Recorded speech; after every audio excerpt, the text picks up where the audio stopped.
Hey, this is Pete from Strymon. I'm here with our new Cloudburst pedal, which is a new pedal format for us, a new algorithm, and we had some high goals in mind when we developed this pedal. What we wanted to do was to create the best sounding, most versatile, wide-ranging, single algorithm reverb pedal available. We also wanted to make sure the user experience was as uncluttered and as simple as possible. So we have 5 knobs and a switch on the top surface. There are no secondary controls. The controls that you see are the controls that operate the pedal. Those controls are familiar reverb controls. We have decay, mix, pre-delay, tone, modulation, and then an ensemble switch, which we'll get into in a bit. The Cloudburst also has all the features you'd expect in a high-end pedal platform, including stereo I/O, 300 presets available, full MIDI control, USB-C connectivity. So there are no compromises, made along the way in order to keep the user experience a simple one. In developing Cloudburst, we wanted the reverb to be able to encompass everything from small, intimate spaces all the way to vast, atmospheric, sustaining ambient reverbs. We wanted the top end of that decay range to represent the same lush, gorgeous reverbs that are found in the Cloud algorithm in our Big Sky pedal. But for the shorter range of the decay knob, it required really expanding and modifying that Cloud algorithm in a way that would allow it to be not only shrunk down but refactored into very high quality reverbs that are very different in character. It's all happening behind the scenes, but there are numerous parameters and factors that are changing as you turn the knob. So let's check out the decay knob, and I'll intersperse some of the other knobs in there and talk about what I'm doing and what some of the effects are. Here's my dry tone.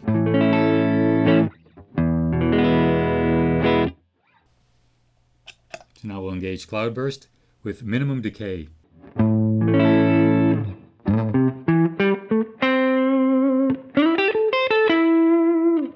So there, the reverb, easily audible as a small space there.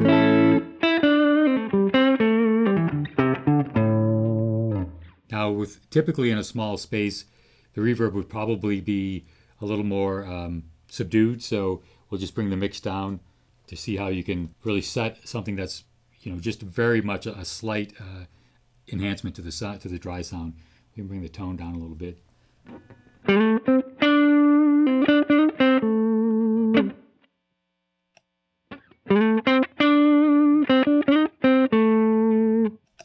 So there you can see, if you're using it in the studio and you just needed a little bit of something to take your dry signal and put it in a space at its lowest settings here, Cloudburst is capable of doing that.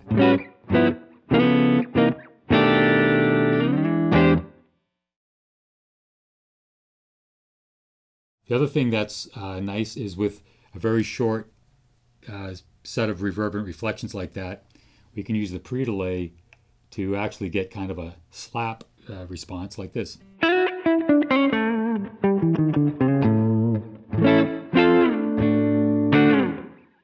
So that's pretty nice. The first half of the pre-delay are values that are very small, so it might be hard to hear as a separate delay, but it definitely changes the perception of the reverb to the dry signal.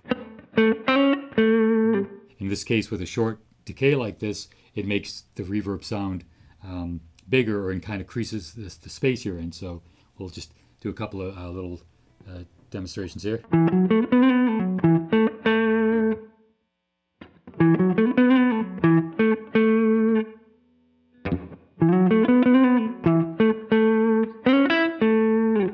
So, and then we're up to the slap setting.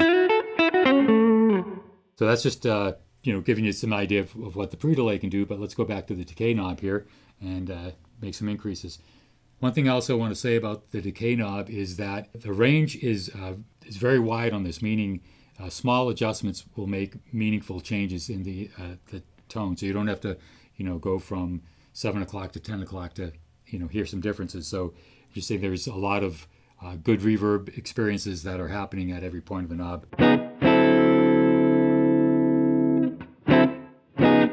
Now we've increased that space some. You can hear the reverb refactoring as I increase the decay there.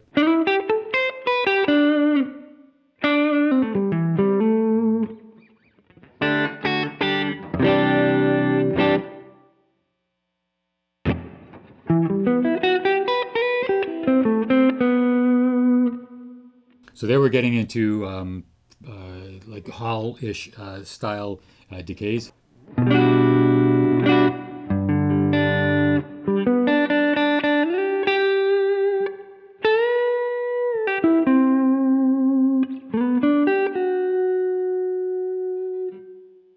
And again, the mix knob can be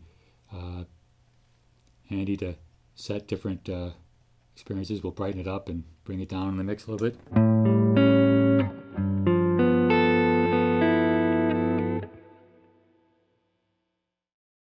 When we get into the longer reverbs, the modulation can be nice to add a little sense of movement in there. Let's add some modulation. Mix back up to hear that. We'll start from minimum again.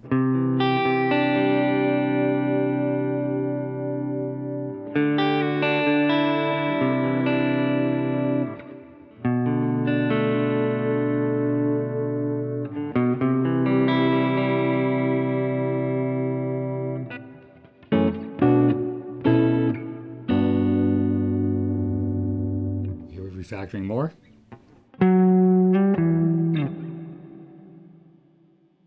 Now the reverb is really starting to change in character.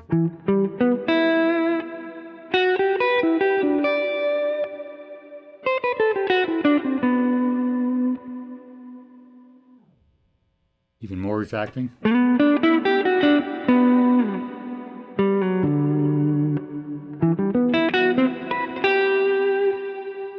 So this is really, around noon is where the shape of the reverb, the way it responds initially, its diffusion profile is really starting to come into its own from the first half, which are more natural space kind of spaces. We start to get into more, dream-like states. So let's look at that again. Here's at 10 o'clock. And then if we at 12 o'clock.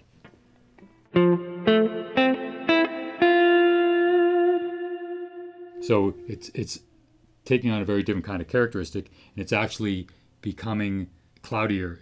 To say basically we're now entering the part where it's being refactored and to the same parameters that exist in the cloud algorithm.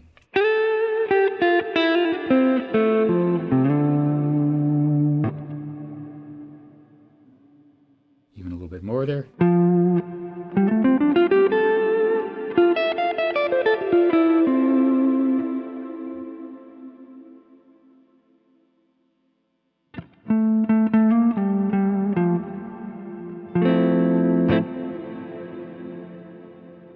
As we continue turning, we'll get to near infinite reverb experiences. Let's add a little more modulation, brighten it up a bit here.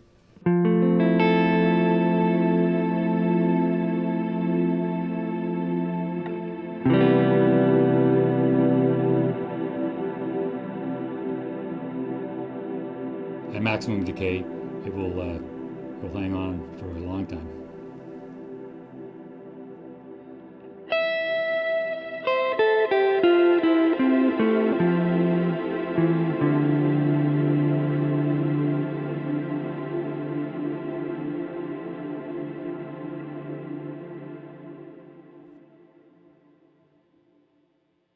And with these longer decays too, the pre-delay can serve a purpose to even expand further the experience.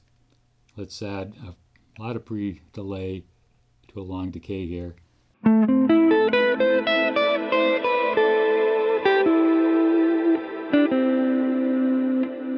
it really adds a separation between the attack of the note and the oncoming reverb, which just expands the whole process.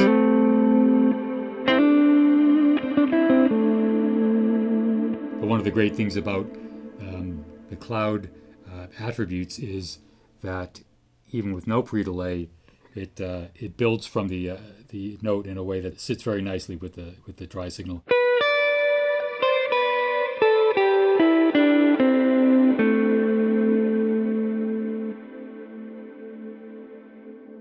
You can bring the tone all the way down with a high decay and hear the reverb continue to get darker as it regenerates.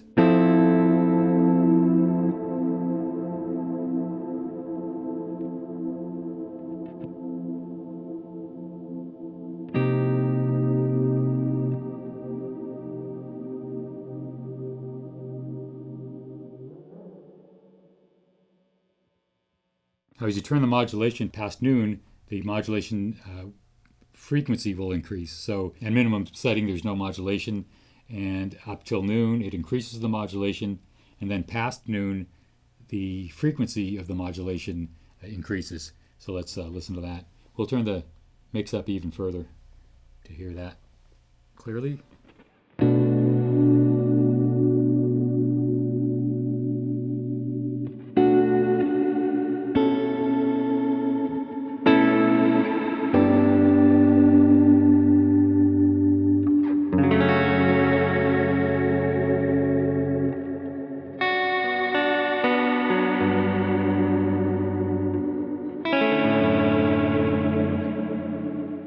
So now at around noon on the decay, where things are kind of in the middle of the most active refactoring as we transition from more traditional sounds to more atmospheric sounds, adding some pre-delay to there can give you an almost reverse reverb kind of feel to it.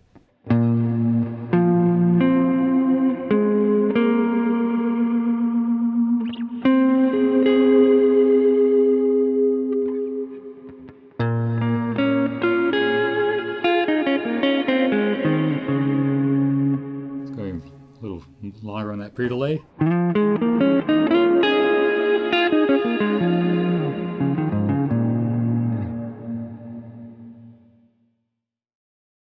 With the short decay, we can use the modulation knob to take the place of a modulation effect, kind of a chorus verb, if that's what you're looking for.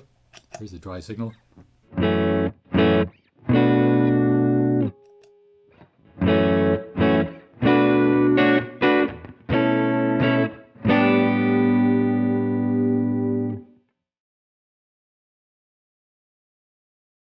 The last sonic control that we haven't talked about yet is the ensemble switch, which has 3 positions: off, mezzo piano, and forte. So the ensemble effect adds another layer of possibilities to create atmospheric pad, synthetic washes, to the reverb experience. So here's the reverb with the ensemble off.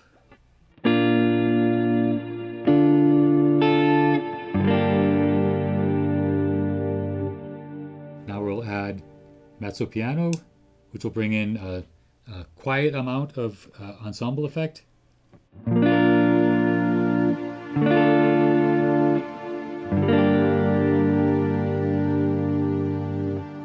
So there you can hear it's added some higher harmonics and partials that sound like a string ensemble and kind of meld nicely with the reverb. If we use the tone control, we can either accentuate those harmonics more or less. We can brighten them up further.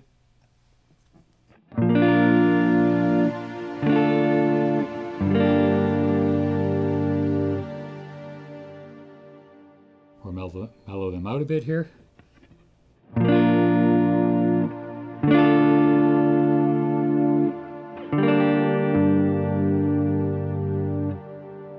There they become very quiet, but if you compare it to off, you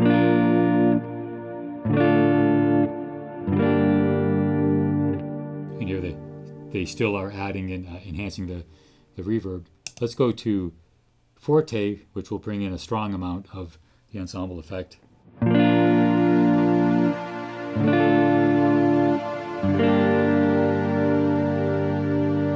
Let's add a little more modulation and even brighten that up to bring it up higher.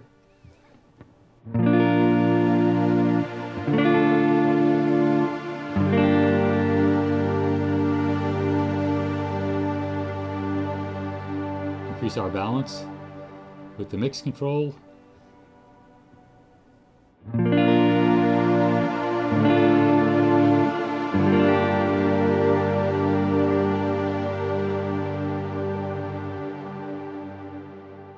To talk a little bit more about not only the ensemble effect, but the new platform that we're running on these pedals, we're going to introduce Dean, our firmware and DSP engineer, who's been very instrumental in the development of Cloudburst. All right, we got Dean with us now, and Dean is responsible for a lot of the cool stuff happening in Cloudburst, and one of them is the new platform that we've developed for Cloudburst. So what cool things can you tell us about that?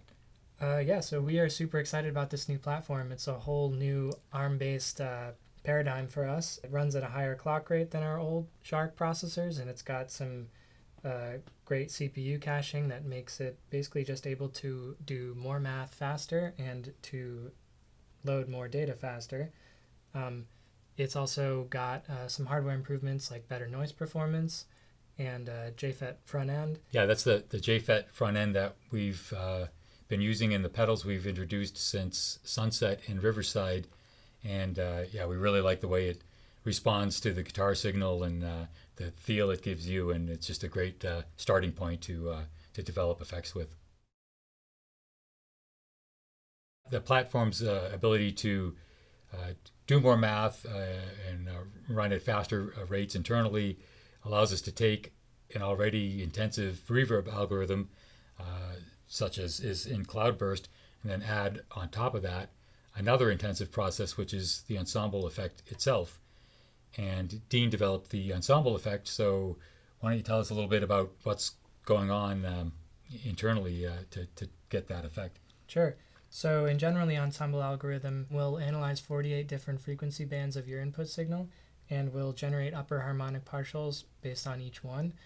So these sounds are generated based on the tonal qualities of the input signal. So you can get very different sounds based on things like what comes before it in the chain, or even where you play on the guitar. So if I play kind of somewhere, if I use the neck pickup and play kind of close to here,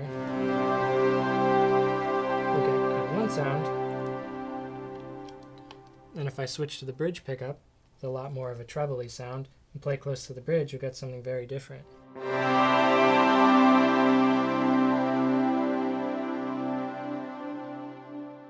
So you can hear that there's a lot of different kind of upper harmonic partials. It sounds like you're almost getting things that are kind of like a fifth up shimmer or an octave up shimmer, just based on where you're playing on the neck. Yeah, that's pretty cool. So it's not a static synthesized waveform. It's something that's actually changing based on the harmonic content going into the reverb. Right.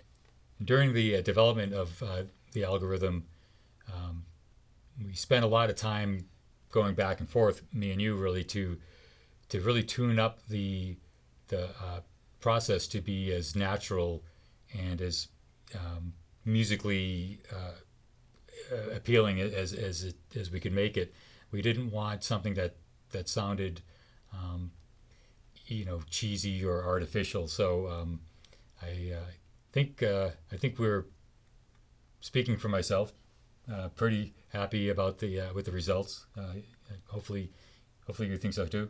Yeah, I think it sounds great, and yeah, there was a lot of effort that really went into making sure that it can accept input from lots of different stuff. From delay pedals, from reverb before it, kind of wherever you want to put it in your chain. The hope is that you'll be able to use it to create something that's musically interesting and doesn't give kind of crazy unexpected output.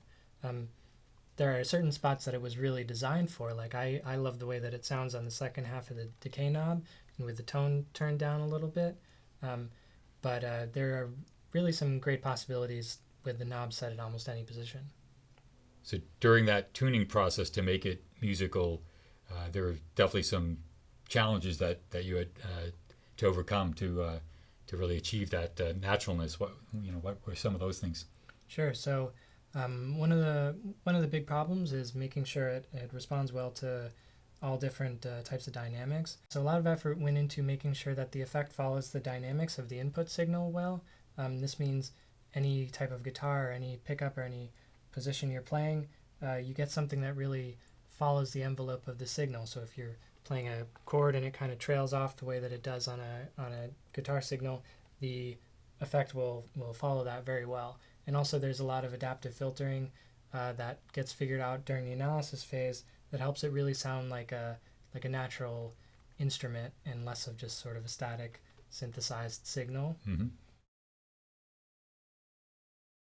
So one way that I really like to use the ensemble effect is with an external mini switch that you can use to freeze your reverb signal and then play other stuff over it. So this patch also uses an L cap, which is off camera, to add a little bit of echo to the dry signal. So I can play a chord and use the volume control to swell it in.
Cool. So yeah, we're excited about Cloudburst and about the possibilities for the future. Yeah. Thanks, everybody. Thanks, Dean. Thanks, everybody.